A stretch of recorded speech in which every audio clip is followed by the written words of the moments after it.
One of my favorite things to do is to just sit quietly, alone, preferably out in nature, with the intention of sitting quietly, alone. Peace is so good, so is solitude. Silence can be so pleasant, golden, as they say. There is a growing awareness within me, though, of a strange paradox, one that applies to all things, including peace. First, peace is the perceived absence of its opposite, emphasis on perceived. And second, peace can therefore only be perceived by someone who has an awareness of its opposite. Another way of saying it is this. If peace was all you ever knew and you had never experienced anything other than peace, if you had never experienced pain and suffering, basically, and if you had never heard of anyone else experiencing it either, then the very idea of peace itself would not exist in your world, and you couldn't ever feel deprived of it. It simply wouldn't be possible for you to feel deprived of peace. How could you if you had never experienced suffering? If you had no awareness even of the concept? You wouldn't, just like you don't feel deprived of air when you're breathing it constantly in and out. You can't feel deprived of something that you know you have, something that is so obviously available to you. What is the significance of this, though? So what? Why does any of this matter? Well, long story short, it comforts me, funnily enough. I can only speak for myself, but the idea that one cannot exist without the other, that peace cannot exist without suffering, and vice versa, that suffering cannot exist without peace, comforts me. How does it do that exactly? In two ways. One, by letting me off the hook.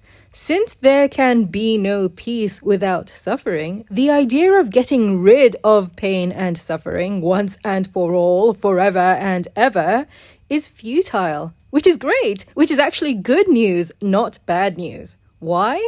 Because it means I am free to give up, to let go of any need on my part to fight or get rid of pain and suffering, and for that matter, get rid of anything that is quote unquote evil. I don't have to get rid of pain. I don't have to eliminate suffering from existence. I don't have to conquer and obliterate evil. I don't have to struggle or try. I can just allow these things, these quote-unquote bad things, to exist because they will anyway, no matter what I do, because they must by definition. This freedom from that responsibility is a huge relief. Knowing I don't have to, because I couldn't anyway, even if I tried, is a huge relief. Kind of like knowing there's no need to bother dividing by zero because you know it's pointless. Two, by reminding me that suffering has intrinsic value. Anything that has intrinsic value is something that I can appreciate. Beyond just accepting suffering as a necessary evil, I can actually appreciate it.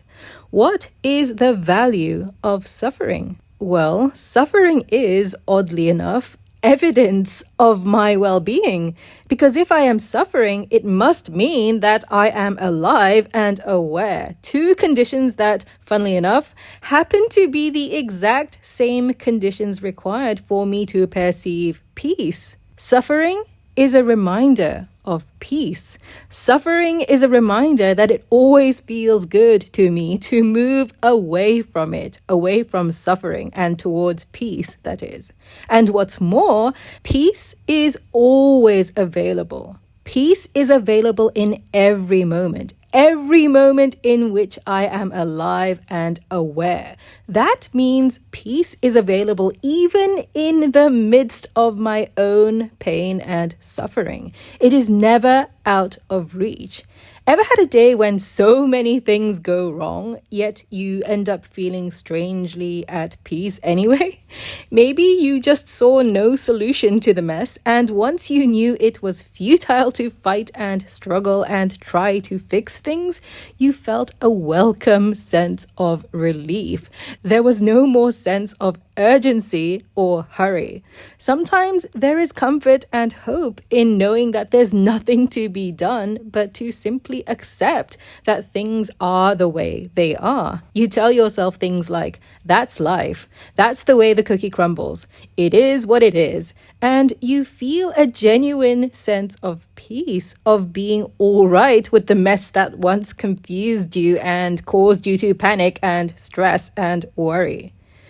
Where I find it sometimes gets complicated is when I think of my choice to surrender, let go, and accept things as they are, as complacency, laziness, escapism, or enabling bad behavior.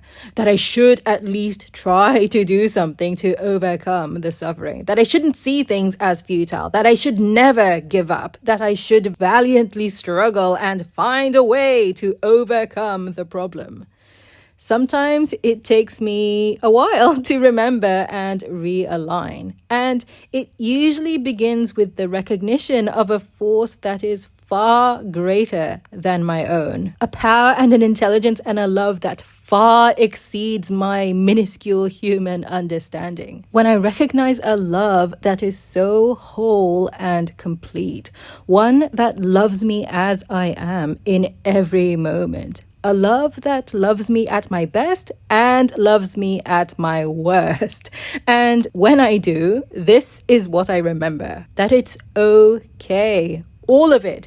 It's okay that I sometimes feel condemned, criticized, or judged as being complacent, lazy, escapist, and so on. It's also okay that I sometimes condemn myself in this way.